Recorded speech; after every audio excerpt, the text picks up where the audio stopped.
پرانے زمانے کی بات ہے، ایک چھوٹے سے گاؤں میں الادین نام کا ایک غریب لڑکا رہتا تھا۔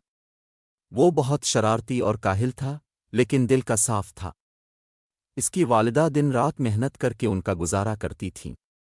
ایک دن ایک عجیب و غریب شخص گاؤں آیا اور الادین سے ملاقات کی۔ اس نے خود کو الادین کا چچا بتایا اور کہا کہ وہ کئی سالوں کے بعد اسے ڈھونڈنے آیا ہے۔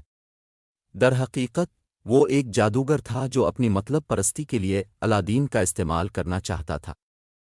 جادوگر نے الادین کو جنگل میں ایک پراسرار غار کے پاس لے جا کر کہا، یہ غار بہت خاص ہے، اس میں خزانے چھپے ہوئے ہیں، لیکن تمہیں اس میں جا کر ایک چراغ ڈھونڈ کر لانا ہوگا، باقی سب خزانے تمہارے ہوں گے۔ الادین لالچ میں آ گیا اور غار کے اندر چلا گیا۔ غار کے اندر ہر طرف سونے اور جواہرات کے ڈھیر لگے تھے، لیکن الادین کی نظر ایک پرانے چراغ پر پڑی جو بہت معمولی سا لگ رہا تھا۔ اس نے وہ چراغ اٹھا لیا اور باہر نکلنے لگا۔ جب الادین غار کے دہانے پر پہنچا تو جادوگر نے کہا، چراغ مجھے دو۔ الادین کو شک ہوا اور اس نے چراغ دینے سے انکار کر دیا۔ جادوگر کو غصہ آیا اور اس نے غار کا دہانہ بند کر دیا تاکہ الادین وہیں پھنس جائے۔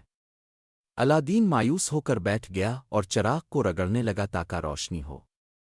اچانک چراغ سے دھواں نکلنے لگا اور ایک عظیم جن ظاہر ہوا۔ جن نے کہا، میں اس چراغ کا غلام ہوں، جو حکم دو گے پورا ہوگا۔ الادین نے اپنی رہائی کا کہا اور جن نے فوراً غار کا دہانہ کھول دیا۔ الادین گھر واپس آیا اور اپنی والدہ کو سارا ماجرا سنایا۔ اب الادین اور اس کی ماں نے چراغ کے جن کی مدد سے اپنی زندگی بدل لی۔ وہ امیر ہو گئے اور ان کی زندگی خوشحال ہو گئی۔ الادین نے ایک خوبصورت شہزادی سے شادی کی اور جادوگر کو اس کے شر سے نجات دی۔ چراغ اور جن کی طاقت سے الادین نے نہ صرف اپنی زندگی سنواری بلکہ دوسروں کی بھی مدد کی۔ وہ ایک نیک دل اور عقلمند شخص بن گیا اور سب لوگ اس سے محبت کرتے تھے۔